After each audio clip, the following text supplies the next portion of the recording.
What's up, everyone? Welcome to this day in Philly sports history for December 29th, 2022.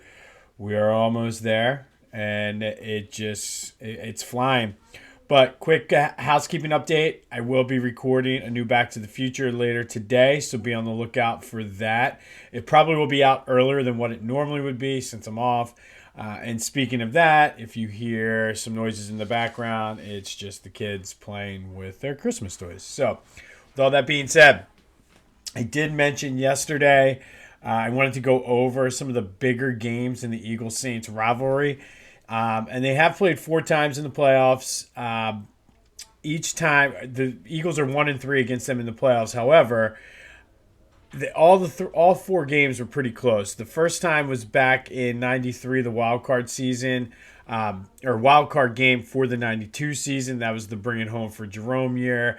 That was the Reggie White safety, and they would go on to get blown out by the Cowboys the next week. But it was their first playoff win with that core team, only playoff win to be honest. So that was the first year. Then they played in '07 in the divisional round for the '06 season. That was the Reggie Bush game when Sheldon Brown opened the game up and just completely destroyed him. How the Eagles did not win that game after starting the game off with that hit, I'll never know. But then there was the Chip Kelly, Nick Foles year after the 13 season in the wild card game when they ran it. They just couldn't get it done. I think that may have been that was the Packers. The Nick Foles, or not Nick Foles. Akers missed the two field goals, but I think that was against the Packers, not the Saints. I think that was the one I lost my wedding ring because it was so cold. And then there was the 2019 divisional, which came after the double doink game. And that was the year after the Super Bowl, but that was the Alshon catch that everybody seems to think that, and I still don't know. That was how I led off Back to the Future. I don't know if Alshon catches that and the Eagles win that game, whether they go out to LA the next week and win and go back to the Super Bowl or not. I do got to say, I don't think even if they went to the Super Bowl, I think that Patriots, although that wasn't even the best Patriots team, so who knows. But anyway, so those are the big games in the Saints rivalry. As I mentioned, and I saw Barstool in New Orleans. Maybe you guys are listening. If you are, hey, give me a shout. Let me know. But they were talking about how great the Eagles are angry, and now we're playing them. We got nothing to play for, and they get our draft pick, which is exactly what I was talking about yesterday. I think that's like the untalked about storyline of this whole game is the fact that we have their draft pick. So not only can we win the division, win the first seed, we can also improve our draft for next year. And I think I keep going back and forth with the line because it keeps moving, and I don't know where the money is coming from. I feel like it's coming on both sides, which is why it's moving. But I much like the Giants game, I don't necessarily see a scenario where the Eagles don't win this game and cover easily. And like the Barstools in New Orleans said, they're angry, they're this, they're that, they're looking to clinch and rest everybody. So we'll see. And speaking of resting everybody, kind of good news, I think. And I think obviously it's good news because Lane is intending to play in the playoffs. He needs surgery. He's putting it off. He's going to rehab hard for the next few weeks and hopefully be ready for the playoff run. Which to me just goes to show, one, that's a tough motherfucker right there, that he's playing with a torn or whatever it was abdomen muscle, and it's just like, you know what, fuck it, that's how important. And I feel like that type of attitude is why this team is going to go deep and possibly win the Super Bowl this year, is because they're just unselfish, they want it. And I think it's still, I think it comes down from the coaching staff. To be completely honest, that's what Nick Sirianni has instilled in them. You have Jalen Hurts' leadership kind of trickling through. So it's just another reason to love this team. Everybody else is still question mark. Apparently Jalen's healing up nicely, so we'll see. But more on this game tomorrow.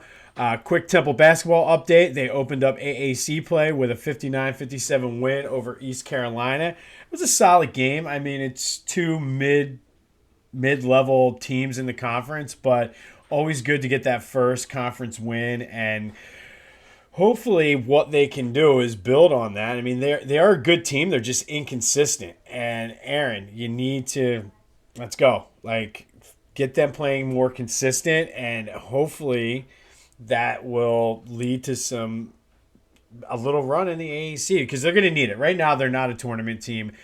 They're going to need to basically win the AAC tournament, which is not going to be easy with Houston. But that's the hole you've dug yourself with some of those losses you've had, and I don't know.